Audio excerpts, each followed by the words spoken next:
Pada zaman dahulu, di Kahyangan, hiduplah para dewa dan dewi yang menjaga keseimbangan alam semesta.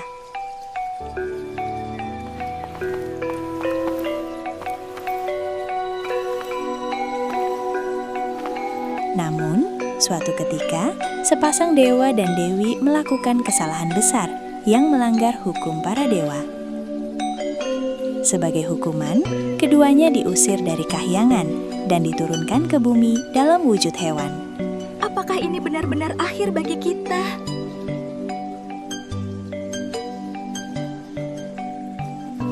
Ampuni kami yang mulia. Kami mohon belas kasihan-Mu. Jangan hukum dia. Ini semua salahku. Cukup. Kumohon, jangan tinggalkan aku sendirian. Jangan lakukan ini padaku. Kumohon. Aku menyesal, tapi semua sudah terjadi. Sang dewa menjelma menjadi seekor anjing bernama Tumang, sedangkan sang dewi berubah menjadi seekor babi hutan yang dikenal dengan nama Celeng Wayungyang.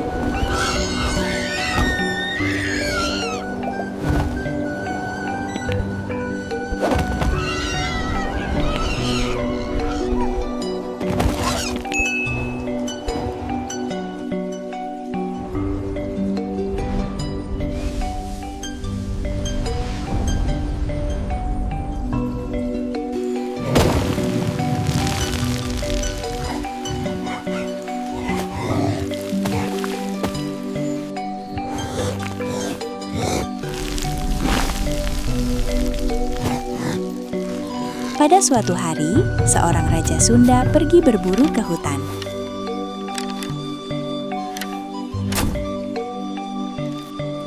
Di tengah perburuan, ia merasa hendak buang air kecil. Sang raja pun menuntaskan hajatnya di balik semak-semak. Saya ke belakang sebentar.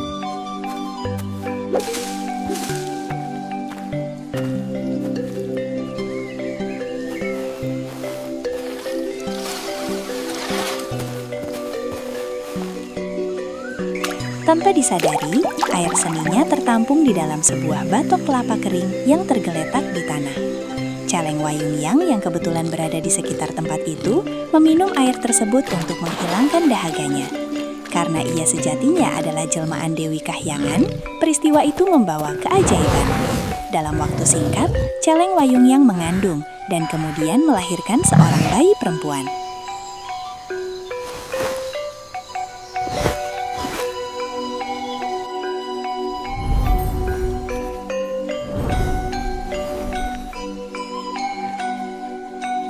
Tak lama berselang, Raja Sunda yang masih berada di hutan mendengar suara tangisan bayi.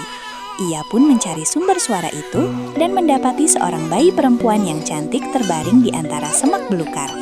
Hatinya tergerak oleh rasa iba. Tunggu sebentar. Sepertinya ada suara bayi menangis. Ayo, cari sumber suara itu.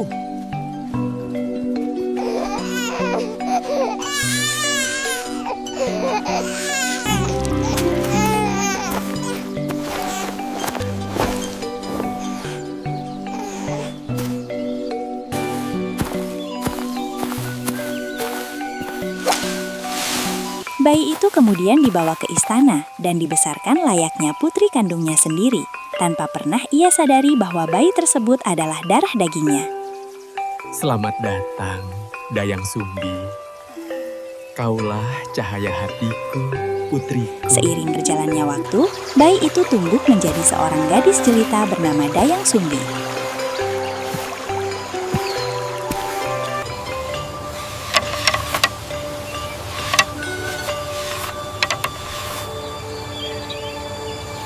Kecantikannya termasyhur ke seluruh negeri.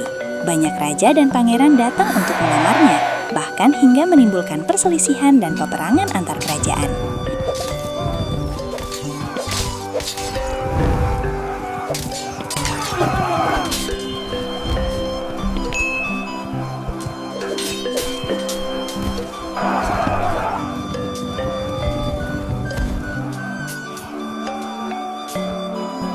Dayang Sumbi dikenal sebagai putri yang gemar menenun. Sebagian besar waktunya ia habiskan untuk menciptakan kain tenun yang indah. Hasilnya indah sekali. Saya sangat puas.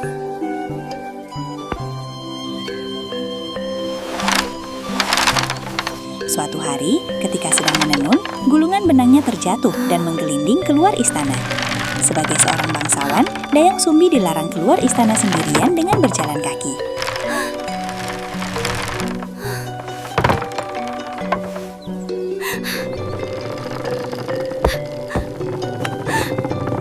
Merasa putus asa, ia tanpa sadar mengucapkan sumpah. Siapapun yang mengambilkan gulungan benangku, jika ia perempuan akan kujadikan saudara, dan jika ia laki-laki akan kunikahi.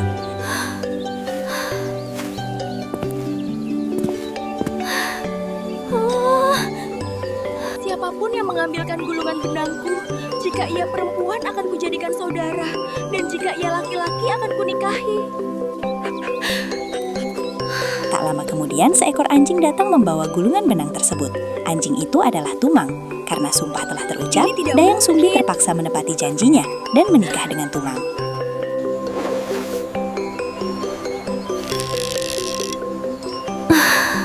Mendengar kabar bahwa putrinya menikah dengan seekor anjing, Raja Sunda sangat murka.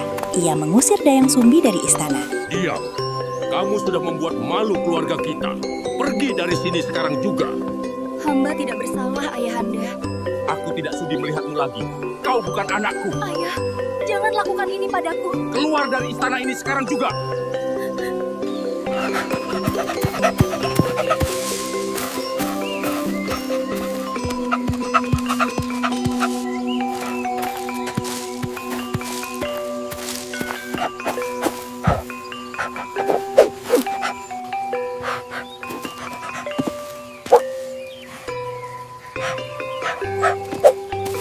Sejak saat itu, Dayang Sumbi hidup di sebuah rumah panggung sederhana di tengah hutan bersama Tumang yang setia menemaninya.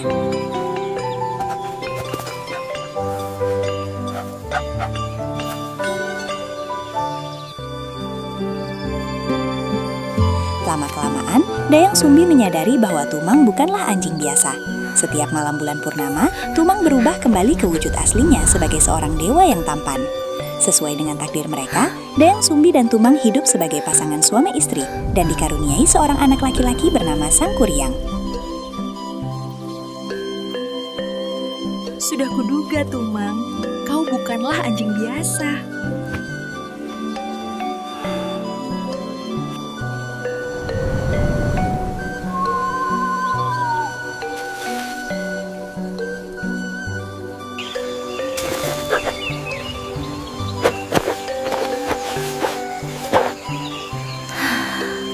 Namamu adalah Sangkuriang, dan kau adalah anak kami.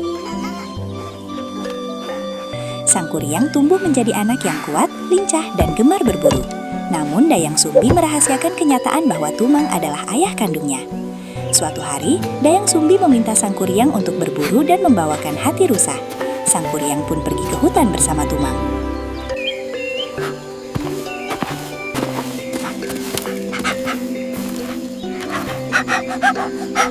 Ayo Tumang, kita berburu di hutan. Aku sudah siap untuk petualangan ini. Namun ia kesulitan mendapatkan buruan.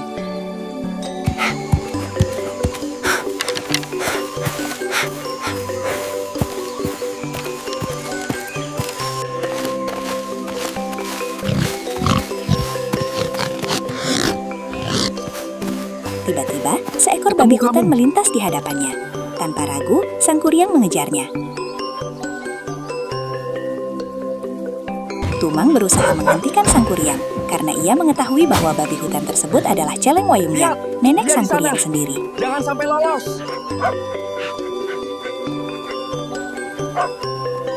Minggir, Tumang. Aku sudah lapar. Panah ini tidak akan meleset.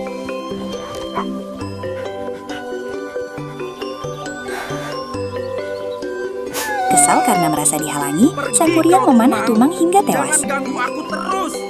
Aku sedang tidak ingin diganggu.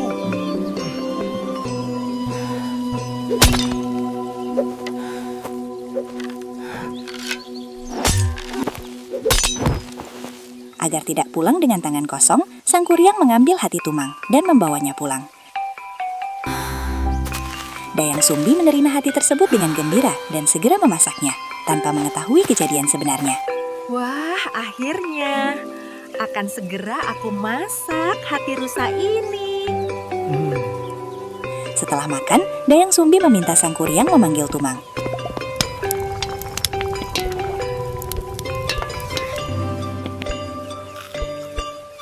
Dengan rasa bersalah, Sang Kuryang akhirnya mengakui bahwa hati yang mereka santap adalah hati Tumang. Sang Kuryang, di mana Tumang? Mendengar pengakuan itu, Dayang Sumbi sangat murka. Ia memarahi Sang Kuryang dan memukul kepalanya dengan centong nasi hingga meninggalkan luka. Sang Kuryang yang ketakutan dan terluka segera melarikan diri ke hutan dan menghilang. Dilanda penyesalan, Dayang Sumbi berdoa kepada para dewa agar suatu hari dapat bertemu kembali dengan putranya. Oh Dewata, ampuni dosa-dosaku. Aku mohon, tunjukkan jalan keluar dari penyesalan ini. Ia bersumpah tidak akan pernah memakan daging. Doanya dikabulkan dengan anugerah kecantikan yang abadi. Sementara itu, Sang Kuryang kehilangan ingatannya dan diasuh oleh seorang pertapa sakti.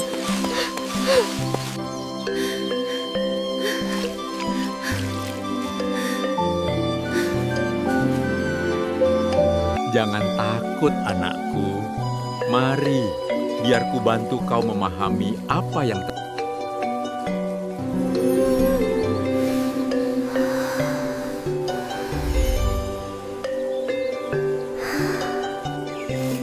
Maaf mengganggu, wanita cantik. Apa yang kau lakukan sendirian di hutan ini? Ia tumbuh menjadi pemuda yang gagah dan kuat. Takdir mempertemukan kembali Sang Kuryang dan Dayang Sumbi, namun keduanya tidak saling mengenali. Tanganmu begitu lembut. Oh. Sang Kuryang jatuh cinta pada Dayang Sumbi dan melamarnya. Saat melihat bekas luka di Sejak kepala pertama Sang kali Kuryang, kita bertemu, Dayang Sumbi menyadari bahwa hatiku pemuda telah itu menjadi adalah milikmu. anaknya sendiri. Aku ingin menghabiskan sisa hidupku bersamamu. Untuk menggagalkan niat tersebut, Dayang Sumbi mengajukan syarat, yaitu Sang Kuryang harus membendung sungai Citarum menjadi telaga dan membuat sebuah perahu besar dalam satu malam. Aku akan menerimamu sebagai suami jika engkau mampu membuatkan sebuah danau besar dan sebuah perahu raksasa dalam satu malam, sebelum fajar menyingsing.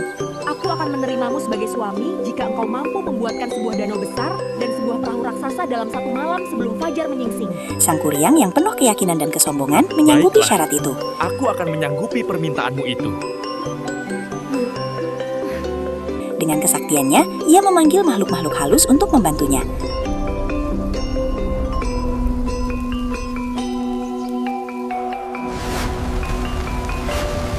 Dalam sekejap, hutan dibabat, sungai dibendung, dan danau hampir terbentuk. Melihat itu, Dayang Sumbi panik. Ia menyadari bahwa Sang Kuryang hampir berhasil.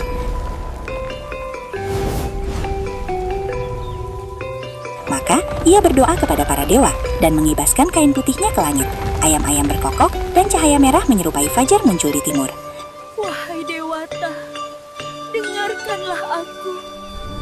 Kumohon berikan aku kekuatan. Mengira pagi telah tiba, para makhluk halus itu pun pergi ketakutan dan melarikan diri. Dan akhirnya Sang Kuryang pun gagal menyelesaikan pekerjaannya. Sang Kuryang yang murka menendang perahu hingga terbalik dan berubah menjadi gunung tangkuban perahu. Dayang Sumbi diselamatkan oleh para dewa dan menghilang, sementara Sang Kuryang lenyap ke alam gaib. Legenda Sang Kuryang bukan sekedar cerita tentang cinta terlarang, tetapi juga tentang janji, amarah, penyesalan, dan takdir. Kisah ini menjadi pengingat bahwa ucapan dan perbuatan manusia memiliki konsekuensi besar, dan bahwa alam menyimpan jejak dari setiap kisah yang pernah terjadi.